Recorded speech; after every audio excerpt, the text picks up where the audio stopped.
അപ്പച്ചാ, ആരുടെ അപ്പച്ചൻ? നീ ഉണ്ടാടാ. എന്നാ മോനെ? ഇവിടെ ഒരു മാവ് വന്നിരുന്നല്ലോ, അതെവിടാ?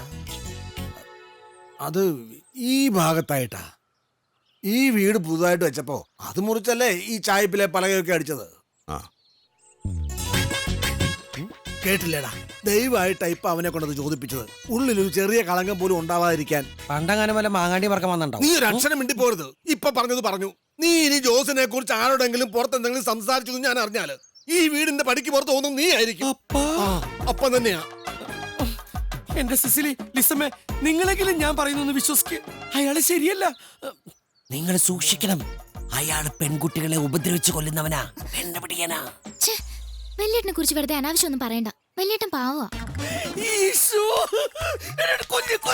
ഇവൻ എന്നെ പ്രാന്തായോ? അതെ, ഭ്രാന്തായി. ഒരു കാര്യം ഞാൻ പറഞ്ഞേക്കാം. എന്തായാലും ഞങ്ങൾ ഒരുമിച്ച് വീട്ടിൽ വാഴില്ല. ഒന്നെങ്കിൽ അയാള് അല്ലെങ്കിൽ ഞാൻ.